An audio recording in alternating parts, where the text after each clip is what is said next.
Bom dia, boa tarde, boa noite, querido espectador. Vamos iniciar aqui nossa aula de hoje, né?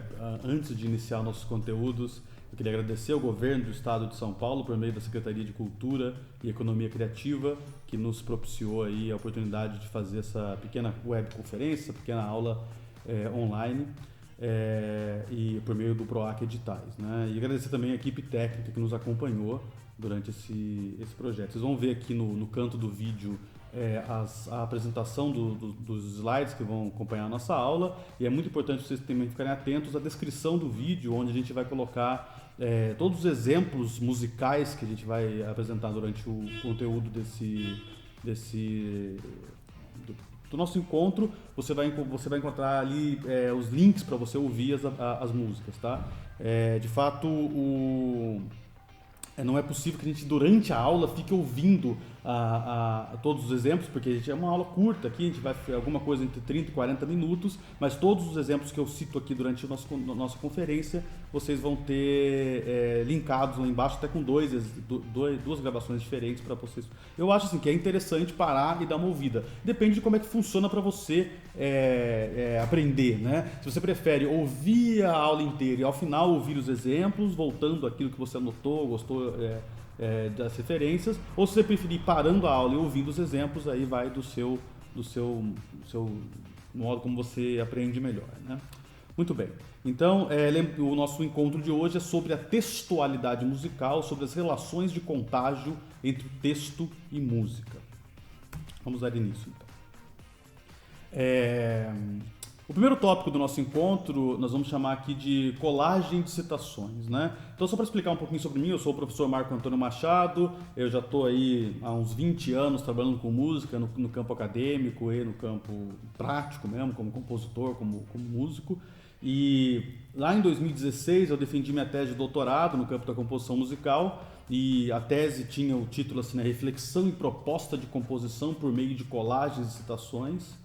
E nessa tese eu meio que criei o conceito, né, de colagem de citações, né, que é um conceito convergente que tem a junção da ideia de imagem visual e de fluxo textual. Ou seja, até uma ideia de que, de certa maneira, ao ouvir música, existem aspectos textuais e existem aspectos visuais na apreciação musical. Sobretudo quando você está ouvindo música dita pura, não existe música pura, mas uma música instrumental, uma música que não tem uma letra que conduz a sua atenção, né? Eu tenho na minha tese tem 6 pequenos ensaios estéticos, filosóficos, e um deles se chama da textualidade musical, que é o assunto que a gente vai apresentar aqui hoje, e numa outra versão desse mesmo texto eu publiquei nessa revista, na revista Abate número 4, ela está disponível na internet, está linkado aqui também nas referências, né? Então, lembrando que aqui na descrição do vídeo tem as referências bibliográficas e tem também os exemplos musicais que a gente está trabalhando. Nessa revista também tem uma versão, né? Ela está disponível em PDF, facilmente vocês vão encontrar, inclusive está linkado aqui também embaixo, tá? E o foco dessa conferência aqui, embora a colagem de citações seja um conceito que abarque tanto a visualidade quanto a textualidade, a gente vai focar aqui na relação música-texto. E, que nem eu coloquei aqui, né, nos nossos slides, né, que existe uma possibilidade de uma escuta textual do objeto musical, né? Ou seja, é como se você tivesse um modo de escutar música, como se você estivesse fruindo um texto, né? Isso implica uma dimensão que é cultural, outra que é microcultural e também uma dimensão de intencionalidade, né? Ou seja, determinados povos, cultural no sentido macro, né? Determinado povo em determinado tempo histórico escuta aquilo de certo modo. Então, se você é membro desse povo, desse tempo histórico, você vai ser influenciado pelo modo como essa cultura experimenta o objeto musical. É possível também que exista um modo microcultural, ou seja, um modo específico da sua natureza, do modo como você experimenta a música, varia de pessoa para pessoa. E existe também a possibilidade que tem uma influência grande, que é a intencionalidade do compositor. O compositor pode ter quisto compor uma obra que tem uma influência grande da textualidade, né? E eu já começo passando o primeiro exemplo que a gente tem aqui, que é esse tema com variações, né, do Wolfgang Amadeus Mozart, né, a sonata para piano número 11. O primeiro movimento é um andante gracioso, que é um tema com variações, né? Claramente um tema com variações é exatamente um exemplo de obra musical que é composta sob influência de um fluxo textual, né? O tema com variações é uma forma clássica, muito utilizada ao longo do século XVIII. E naquele momento se buscava justamente apresentar um tema musical. Percebe? Tema é uma ideia textual, né? Você tem o tema de uma redação, você tem o tema de um conto, você tem o tema de um romance, né? Você apresenta um tema, só que esse tema é musical e esse tema ele é variado depois que ele toca pela primeira vez da forma original, ele toca uma segunda vez e a segunda vez é de uma outra forma, ele varia. E aí ele toca uma terceira vez é de uma outra forma, né? Então existem temas com variações com 6, 7, 8, 10 execuções do mesmo tema, só que sempre variado. É como se você escrevesse... lembra aqueles filmes... que existem vários, mas o mais famoso é o Dia da Marmota, né? Que o sujeito acorda de novo no mesmo dia, né? Então ele vive novamente aquele dia, só que, claro, cada dia que ele revive é de uma outra forma, há uma variação, né? Então é como se um tema com variações, que o Mozart fez uma centena, Beethoven fez uma centena e tal, ele apresenta uma espécie de desenvolvimento de uma ideia textual a partir do objeto musical. Então, o compositor tem essa intencionalidade, né? Agora, só a intencionalidade do compositor não implica que você vai ouvir isso. É possível que você tenha ouvido vários temas com variações ao longo aí da sua... desapercebidamente ao longo da sua vida, e não quer dizer que você percebeu isso, que você naturalmente constatou que era um tema que variava. Isso depende muito, como eu disse, da sua cultura, da sua microcultura, né? De como você já vem experimentando música ao longo desses últimos anos e tal. Sobre a escuta, especificamente, entrando agora nos nossos assuntos mais caros aqui para a nossa conferência, é importante entender que alguns conceitinhos básicos, mas eu vou falar muito simploriamente até, eu diria, e claro, cada um pode se dedicar aí a pesquisar melhor aí, caso tenha interesse, mas uma ideia que é importante para nós aqui é a ideia do paradigma indiciário, né? Que toda escuta ela tem uma característica indiciária. Digamos assim, que a audição e a visão são preponderantes na nossa experiência no mundo, né? A gente toma poucas decisões baseadas no olfato, no paladar e no tato, né? As nossas decisões mais importantes no dia a dia, ao longo de um dia, são decisões baseadas na audição e na visão. E a visão também nos dá indícios, né? A visão pode mas muitas das vezes a visão nos dá me dá uma noção muito clara, muito exata do que está acontecendo. Mas a audição sempre e unicamente me dá indícios, né? Se eu estou no meio da mata e eu vejo uma onça em cima da árvore, eu sei que é uma onça e eu tenho que tomar uma decisão. Vamos pensar assim, se eu fosse um indígena de milhares de anos atrás, ou sei lá, um homem das cavernas, sei lá, né? Então, eu tenho que olhar, se eu vejo uma onça, eu tenho que tomar uma decisão. Agora, se eu estou no meio do mato e escuto um barulho no meio do mato, eu não sei o que é. E eu falo assim, será que é uma onça que vai me atacar? Será que é uma capivara que tô aqui para caçá-la? Ou será que é sei lá, um membro de uma tribo rival? Ou será que só caiu uma fruta podre no meio da mata? Então eu tenho que procurar no meu alfabeto de memórias auditivas e relacionar, porque eu também tenho que tomar uma decisão. Se eu não tomar uma decisão, pode ser uma onça e o bicho me pega por trás, né? Então, a relação do ser humano com a audição sempre foi uma relação de produzir uma espécie de tradução da realidade. E aqui eu trago os conceitos de tradução e transdução do Gilbert Simondon, que justamente fala sobre isso, sobre a capacidade que a gente tem de traduzir elementos dentro de uma mesma linguagem. Eu posso, por exemplo, traduzir um texto do alemão para o inglês, mas eu posso também transduzir, que seria a ideia do Simondon de que muitas das vezes a gente traduz uma coisa que é da esfera do texto para uma coisa que não tem nada a ver com o texto, como, por exemplo, um gesto corporal. Né? Aqui falando mesmo, quantas vezes eu não me expressei por meio de gestos corporais, embora aparentemente o texto está apenas na minha fala, o texto está apenas nos slides que vocês estão acompanhando, né? Então, a transdução seria essa capacidade de transbordar de uma linguagem para outra. E que a música, até pela característica da audição de ser penetrada ou de ser basicamente indiciária e precisar desse transbordar, ela teria sobremaneiramente essa característica, tá? Então a experiência musical ela é basicamente uma experiência de intertextualidade, de interlocução e de interferência. Ela o tempo todo está vazando para outros campos, recebe coisas de outros campos e transborda para outros campos da sensibilidade, do entendimento humano. Muito bem. Então, já que a música ela é formada pelas forças que fazem com ela interlocução, que a ela causam interferência, vou citar aqui alguns dos exemplos de como que a gente pode pensar a música mais outros elementos para fora do campo puramente sonoro, né? Por exemplo, música mais corpo. Você vai ter a dança, você vai ter o ritual. Ou música mais texto poético, ou seja, texto de uma poesia, de um poema, né? Você vai ter a canção, que é basicamente um poema cantado, né? Você vai ter a recitação, o recitativo ou o rap, né? Já trazendo mais para a nossa contemporaneidade, da indústria cultural, ou o spoken word, né? Música mais texto dramatúrgico, ou seja, o texto da peça de teatro, o texto do cinema, por exemplo, né? Ópera, melodrama, teatro musical, né? Melodrama é o termo que a gente usa para quando alguém está falando um texto, atuando, né, em cima de um texto, e existe uma trilha musical, né? Isso aparece dentro da ópera, né?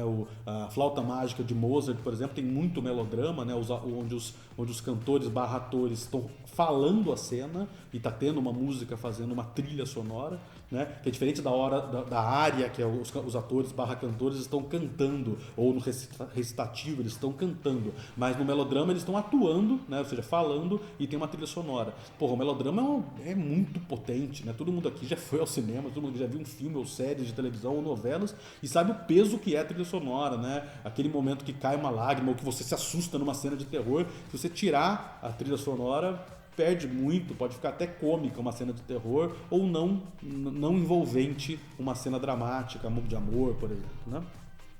Música mais fotografia, você tem o cinema, você tem o audiovisual. Música mais desenho, você tem a animação, né, o desenho animado, o live painting. Música mais escultura, você tem a escultura sonora, você tem o sound design, né, tudo isso mais ligado à arte contemporânea.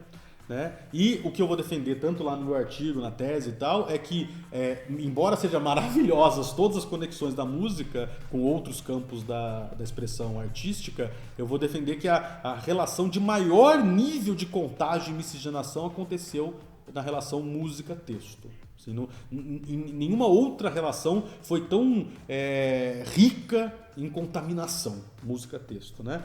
E claro, eu faço uma barra aqui na nossa explicação porque tem uma potência que é evidente da relação de música-texto, que é a potência das canções nas mais diversas tradições. Tá? Eu faço até um parênteses aqui, porque eu estou falando de música e não falei muito de qual música eu estou falando, e é importante fazer esse registro. Eu estou falando especificamente da música europeia, da tradição de concerto, sinfônica, aquela música bem especulativa, chamada de música erudita por muitos. Eu até prefiro falar música clássica, eu acho um pouco menos pedante, né? Mas é dessa música que eu estou falando especificamente, tá? E é importante frisar isso porque eu não teria condição de falar da música do mundo inteiro, né? São muitas especificidades e tal. Então eu estou falando dessa até para respeitar as mais diversas tradições. Mas aqui nesse ponto é importante ficar claro que eu não conheço nenhuma tradição no mundo inteiro, né?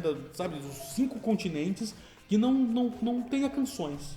Então essa potência que é pegar um texto e cantá-lo, pegar uma palavra, um som, um mantra, um místico, um nome de um deus, não importa, e entoá-lo com afinação específica, isso é praticamente uma coisa hegemônica nas tradições, nas mais diversas tradições do mundo, né? Isso é uma potência evidentemente muito forte. Mas eu chamo a atenção para um campo que talvez me interesse mais como compositor, que é esse que está do outro lado da barra, que é a afluência das forças textuais na estruturação da música.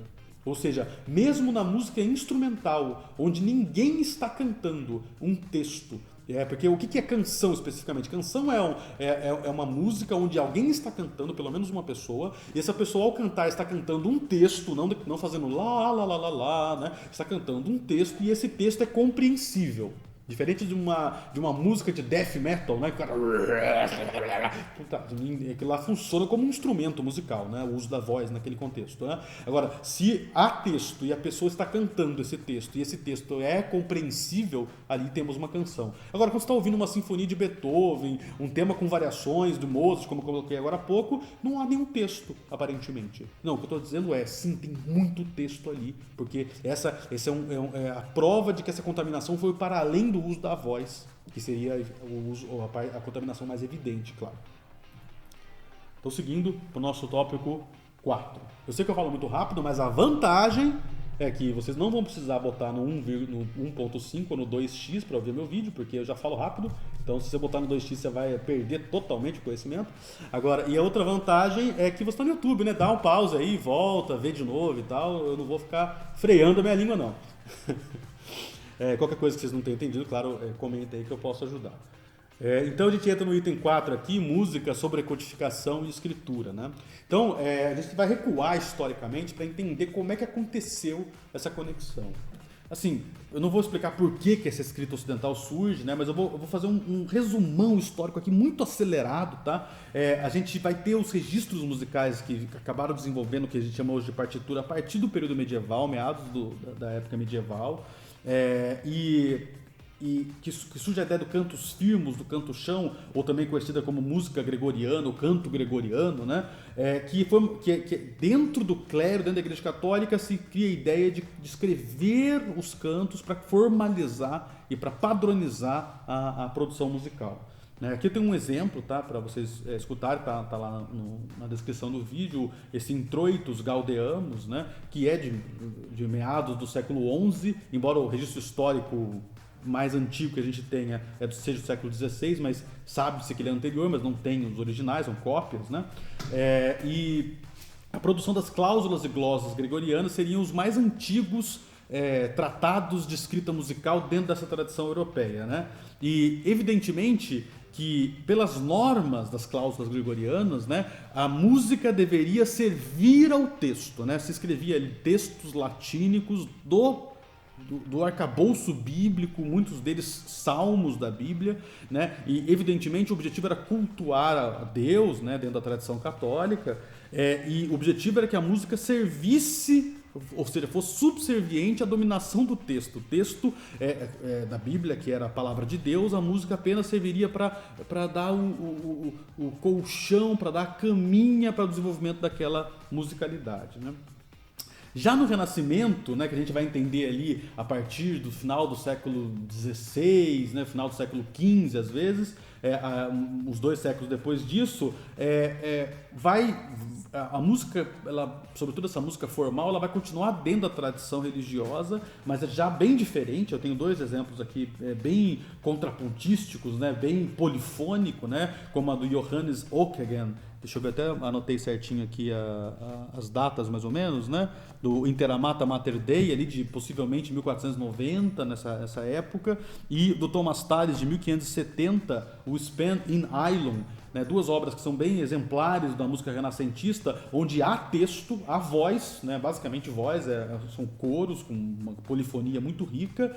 O texto é sagrado, é de origem bíblica, é de cultuação religiosa, só que assim, existe uma riqueza tão grande na polifonia que você não consegue entender o texto. Não é porque você não sabe latim. A pessoa que é versadíssima em latim não consegue entender o texto, porque há uma sobreposição de vozes, há um capricho tão grande e criativo que o texto está lá, mas parece que é até uma desculpa. Eu tenho que usar alguma coisa aqui da Bíblia, vamos usar, mas o objetivo mesmo é fazer uma composição musical assombrosa até, né? Então eu digo que nesse momento no Nascimento, a partir do contraponto modal e depois do tonal, há uma condição de maior equilíbrio, mas ainda de dominância do texto. Porque o texto vai conduzir a cabeça do compositor na hora de estabelecer as expressões sonoras que vão se desenvolver. Já é no período barroco que a coisa muda de jogo, eu diria, né? Eu tenho um exemplo aqui do Cláudio Monteverdi, a ópera Orfeu. O Orfeu que tem, eu até anotei certinho aqui, o Orfeu que foi lançado em 1607, né? Então já o período barroco, que é ali do século XVII e final do século XVI, todo o século XVII e pouquinho do século XVIII, ele surge uma ideia muito maluca, que é a ideia de música instrumental. Tipo, parece meio loucura hoje, mas uma questão que havia no Barroco, né, o Bukowski levanta isso, está na nossa referência, é se era possível fazer uma música instrumental que não fosse tediosa. Né? Pensa assim, se você pega uma canção da música pop de hoje em dia, ela, do ponto de vista musical, do material musical, muitas das vezes ela é muito repetitiva, ela tem poucos materiais musicais. Né? E alguém, se ela fosse tornada instrumental, ela possivelmente seria muito tediosa. Por que ela não é? Muitas das vezes por causa do texto. Né? O que conduz a atenção é o texto, é a letra da canção que conduz e movimenta a canção. A parte musical é repetitiva, até porque se for tudo muito complexo, você não consegue prestar atenção em nada. Né? Muitos exercícios de música instrumental lá do começo do século XVII, final do século XVI, eram basicamente a transcrição de músicas vocais para instrumentos musicais e era meio tedioso. E aí surgiu essa ideia, será que é possível fazer uma música instrumental mais longa e que não fosse tediosa? E a relação da música instrumental com a retórica, que eram normas de como criar um discurso, normas de como desenvolver um discurso, foi muito importante. E começou a se aplicar ao campo musical ideias que eram da estruturação de um texto. Né? Então é possível dizer que no período barroco há uma absorção, que a música absorve a organização teleológica, né? Ou seja, essa ideia de desenvolvimento do texto, essa ideia de começo, meio e fim, né? E para desenvolver a música pura. E no próprio período barroco você vai ter obras ali instrumentais, um movimento de Bach que vai ter 10 minutos, 12 minutos, ou seja, obras longas que tem um grande desenvolvimento, um grande interesse acústico, escuta, você vê que não é tediosa. Né? E foi a partir dessa absorção. Então é como se a música se aproximasse do texto no período medieval, mas em uma situação de subserviência, ela equilibra um pouco mais esse jogo no período barroco, e já no período renascentista, no período barroco ela se desmembra, ela absorve elementos do período do texto e passa a existir por si só na música instrumental. Então, aqui, por exemplo, alguns exemplos de terminologias que a gente usa para analisar obras, tanto do período barroco, do período clássico, ou do romantismo, como a gente aprende quando a gente vai estudar teoria musical, análise musical, formas musicais, né? Como, por exemplo, sujeito e contra-sujeito, se usa para estudar a fuga, por exemplo, um gênero da música barroca, né? Bom, sujeito é um elemento claramente da análise sintática, né? Quem lembra aí do colegial, do ensino médio, né? Frase e semifrase, né?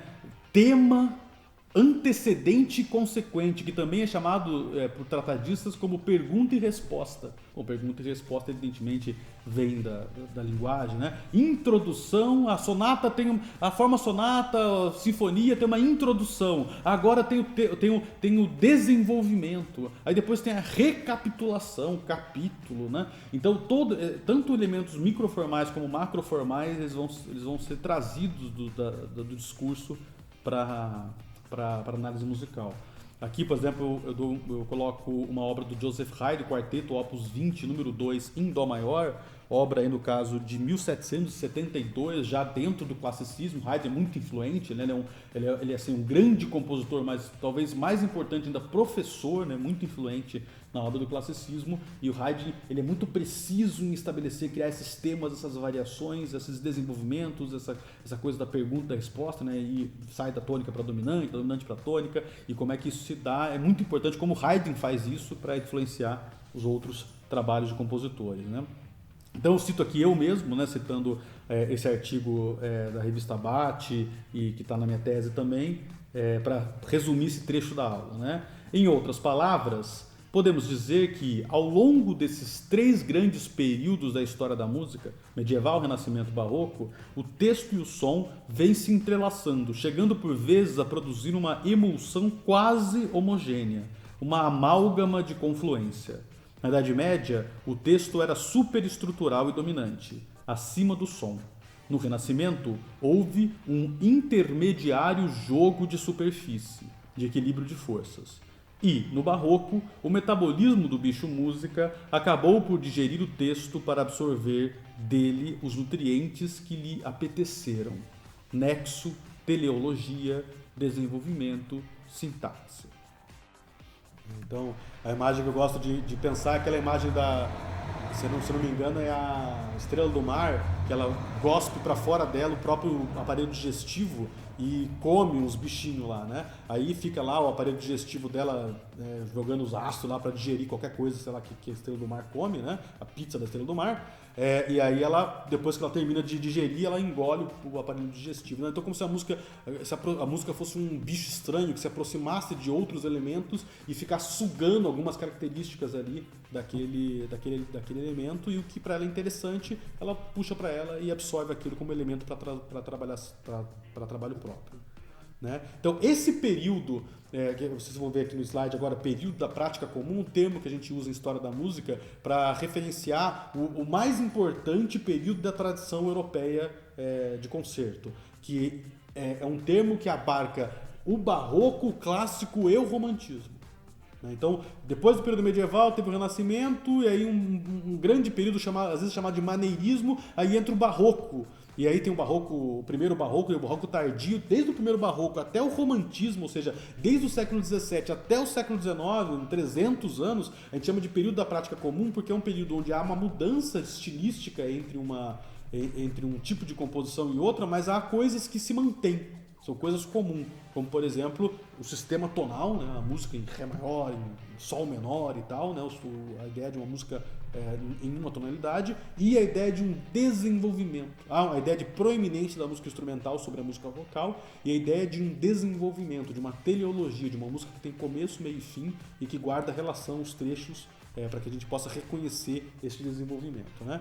Então esse é o período onde há uma maior confluência, uma clareza de conexão entre as forças textuais e as forças sonoras. Tá? Inclusive o que eu vou defender lá na minha tese é que o período da prática comum é o resultado do contágio música-texto na tradição europeia de concerto, né? Então, esse contágio que durou 600 anos dentro da tradição da música barroca, da música medieval, vai se transformando durante o Renascimento, ela alcança seu apogeu durante esse período da prática comum e vai mudando estilisticamente o modo. Se você ouvir uma obra de Bach ou uma obra de Wagner, é evidentemente diferente do ponto de vista do estilo, mas ambas são obras onde o peso de forças textuais são evidentes, tá? Então, para ouvir a prática comum, eu recomendo aqui do Johann Sebastian Bach o Concerto para Brandenburgo número 2, em Fá maior, do Ludwig van Beethoven a Sinfonia número 7, Opus 92, uma obra de grande vulto, mais de uma hora de duração, onde você vai ver claramente esses desenvolvimentos do texto, e do Richard Wagner a abertura da ópera Tristão e Isolda, que é um movimento de 17 minutos, onde uma mesma ideia vai se desenvolvendo, vai se esticando, né, nesse tratamento desenvolvimentista teleológico. E eu termino esse trecho então citando Deleuze e Guattari, que dizem assim: a música nunca deixou de fazer suas linhas de fuga, como outras tantas multiplicidades de transformação, mesmo revertendo seus próprios códigos, os que a estruturam ou a arborificam. Por isto, a forma musical, até em suas rupturas e proliferações, é compatível à erva daninha, o rizoma. Então, diferente da ideia que eu coloquei de bicho música, eles falam de erva daninha, né? de uma trepadeira, de uma coisa que é um hospedeiro que precisa absorver forças de outras naturezas. Né? Muito bem. Então, eu entro num tópico agora sobre a metáfora textual como uma metáfora visual de segunda ordem. Né? O que eu quero dizer é o seguinte, que mesmo quando a gente está falando um texto, ou quando a gente está escrevendo um texto, o próprio texto já é uma metáfora visual. Né? Então, quando a música metaforiza forças do texto, ela está fazendo uma metáfora do texto que é uma metáfora da imagem, uma metáfora da visualidade. Né? E vamos separar o texto em duas grandes categorias, né? Uma da ordem da semântica e do conceito, e outra da ordem da sintaxe e da teleologia. Né? Então, o campo do conceito sabe, água, ventilador, né? As palavras, elas têm essa dimensão semântica e elas funcionam na seguinte metáfora, na seguinte chave metafórica visual, a ideia de continente e conteúdo. Né? Ou uma ideia de uma bolsa, de uma mala, de uma valise. Né? É como se eu tivesse uma gaveta, uma bolsa que dentro dela eu coloco os conteúdos, né? Então se eu falo a palavra árvore, eu já penso assim, árvore é uma bolsa, é uma mochila, que dentro dela tem os seguintes conteúdos, tem tronco, tem caule, tem raiz, tem folha, fruto, flor. Mas tem árvore que não dá flor. Sim, tudo bem. Em geral tem essas características, igual ave. A ave tem bico, tem pena, voa, põe ovo. Mas galinha não voa, é verdade, mas ainda é ave, porque tem a maioria das coisas, né? Então todo conceito é automático. Eu falo um conceito aqui para você e já vem os conteúdos que apontam que é a ideia de semântica, né? Então você está fazendo a metáfora visual do continente, ou seja, alguma coisa que pode conter coisas, e do conteúdo, que são as coisas que contém lá dentro, né? Algo que a gente experimenta visualmente e que a gente metaforiza na linguagem, né? Na música, você tem objetos musicais igual você tem os conceitos, que são objetos semânticos da linguagem, né? Como, por exemplo, acordes, motivos, ostinatos, gestos, compósitos, clusters, texturas. Tudo isso são objetos de pequena duração no tempo e que apontam para um significado sonoro, evidentemente, não um significado semântico. E na linguagem você tem a sintaxe, a teleologia, que é a ideia de sentido, né? Ou seja, como aquilo vai se conduzindo por meio de regras e o assunto vai se desenvolvendo ao longo de um tempo maior, né? E também tem uma metáfora visual, porque o sentido vem da seta, vem de alguma coisa que aponta para outra coisa. Tanto o sentido de uma pequena palavra, mas sobretudo o sentido que o texto vai correndo, sempre do começo para o fim, que dá uma ideia de trás para frente, né? Que já é uma ideia metafórica, visual, porque não tem frente nem trás no tempo, mas a gente faz essa associação meio que quase que automaticamente, né? No campo musical, a sintaxe e a teleologia aparecem como desenvolvimento musical. E aí já são elementos musicais de uma duração de tempo um pouco maior do que os pequenos objetos musicais, né? Você vai ter a frase, a melodia, a variação, o contraste, a sessão. Tem a sessão primeira da forma sonata, tem a sessão segunda, que é o B, né? Aí depois tem a recapitulação, que é o A', que volta ao A, mas volta de outro modo, né? Ou o tema, o movimento, né? O primeiro movimento do quarteto de cordas, o segundo movimento, né? São elementos maiores, macroformais, né? De 20, 30 segundos até 20 minutos de duração. Então, aí a gente vai para essa sexta parte, sexta reflexão, que é o território da boca, né? Então a gente vai chegar aí no nível mais absurdo da nossa aula de hoje, né? Já encaminhando para os finalmente, né? Que é uma coisa muito louca, né? Porque se você for olhar, existe essa contaminação visual no texto e o texto na música, e existe também uma relação de contaminação entre a boca, a linguagem e a música, né? Que evidentemente que o texto não surge no papel, o texto surge na boca, né? Então é importante a gente observar a boca agora na nossa reflexão, né? Então a territorialização original da boca é o sentido. Estou citando aqui toda essa reflexão do item 3, estou citando aqui o Kafka, por uma literatura menor, do Deleuze e Guattari também, né? Então, o território original da boca é o sentido. Como assim? O sentido, de dentro para fora e de fora para dentro, né? Então, se eu como alguma coisa, né? Vamos pensar no ser humano antes da linguagem. Né? O ser humano come, daí ele engole alguma coisa, de fora para dentro. Ou o ser humano gospe, ele percebe que aquele negócio não vai cair bem, ele gospe, ou ele vomita, por exemplo, né? Ou ele baba, de dentro para fora. A única coisa que o sentido original, o local original, o território original da boca é o sentido. O sentido no sentido mais simples. A palavra sentido é péssima, né? Porque ela significa muitas coisas. Mas o sentido no sentido mais simples que ele tem, de dentro para fora, de fora para dentro. Quando a boca começa a assobiar, quando a boca começa a produzir um nome próprio, né? As tribos se organizam, aquele ali é o Tadeu, aquele ali é a Joaninha, né? Então começa a dar nome e é uma desterritorialização da boca no seu território original, e ela se reterritorializa onde? No sentido. Só que agora não nesse sentido, dentro, fora, mas no sentido, isso significa aquilo, né? Então esse som que eu fiz, Tadeu, é uma seta que aponta para o verdadeiro Tadeu. O som que eu fiz, pandeiro, é uma seta que aponta para o verdadeiro pandeiro, né? Então, o novo território que a boca passa a fazer uso é o território do sentido, no sentido semântico, né? E uma coisa que é importante observar é que existe um descompasso entre comer e falar. Você não come e fala ao mesmo tempo, né? Você ou come ou fala. Então a sua boca, todos os dias da sua vida, retorna ao território original dela. Você come todos os dias, você bebe todos os dias, né? Você escova os dentes e cospe todos os dias, né? Então a sua boca volta ao território original. E quando ela fala, aí você jejua, né? Falar é jejuar. Enquanto você fala, você não come. Então você está indo para um novo território da boca, que é produzir o sentido por meio da fala, e depois vai se territorializar no texto escrito, né, nas diversas linguagens e línguas que existem. Né?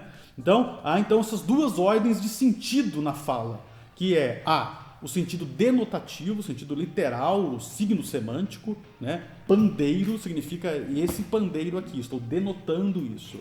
E o sentido B, que é o conotativo, ou seja, simbólico, alegórico ou figurado, né? Eu digo assim, estávamos discutindo e a discussão ficou acalorada, aumentou a temperatura. Ué, mas por que estava 30 graus, foi para 35? Não, é um sentido figurado, né? Quer dizer uma outra coisa que não aquilo que originalmente, né? Então a linguagem ela tem essas duas dimensões de significação, de sentido, né? Mas Deleuze-Guattari vai dizer que o ser humano ele não se contenta com essa reterritorialização, com esse novo território da boca, que é o sentido semântico. E ele parte para uma desterritorialização que os autores, os filósofos, chamam de desterritorialização absoluta. Desterritorialização absoluta da boca, que vai se dar no canto, no assobio, na música, na declamação, na oração, na entoação, no gemido e no grito. Né? E por que é absoluta? Porque ela é uma desterritorialização que segue uma nova desterritorialização o tempo todo. Né? Se eu cantar uma melodia aqui, ela vai ter um sentido para você. E ela vai estabelecer um outro sentido para outra pessoa. E mesmo você, se ouvir a gravação dessa melodia amanhã, talvez tenha um outro sentido ainda. E mesmo eu que cantei agora, ao ouvir de novo gravado, vou produzir um novo sentido. Então um canto, um gemido, um grito, uma declamação, ou seja, por justamente compor o campo da arte por excelência ser polissêmico, né? Não há uma interpretação correta ou definitiva, há uma múltipla interpretação o tempo todo se renovando, que eles colocam então como uma característica de desterritorialização absoluta, né? O campo, então a relação da contaminação boca, linguagem e música chega a uma desterritorialização absoluta justamente na relação musical da boca, né? Que o ser humano estabelece com a boca, né? E aqui para sair um pouco dessa tradição da música europeia clássica e tal, eu coloco alguns exemplos, tá? Eu recomendo porque fazem usos da boca de um modo muito distinto, né? Eu coloco aqui, por exemplo, o cariço da comunidade Baiaroá do Rio Negro, do Alto Rio Negro, né? Que é uma canção ritualística. Eu coloco um exemplo da Pratibha Sarathy, que é uma professora de ragas hindu. É uma videoaula que ela está explicando como entoar as ragas, mas ela está explicando em inglês e tá bem boa, né? O inglês do indiano é bom porque eles soletram todas as letras, né? Então dá para entender facilmente, recomendo ouvir porque é muito diferente as afinações, o modo de expressão.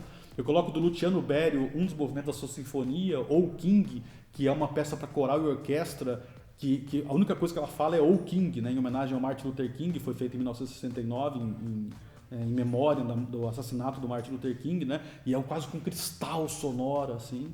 E eu coloco uma obra minha, né? Para não dizer que eu não faço música, eu fico só teorizando maluquices, né? Coloco uma obra minha chamada Fosforescência, 1770-2006, que é uma colagem de citações, né? Tá na minha tese essa obra, eu analiso ela na tese.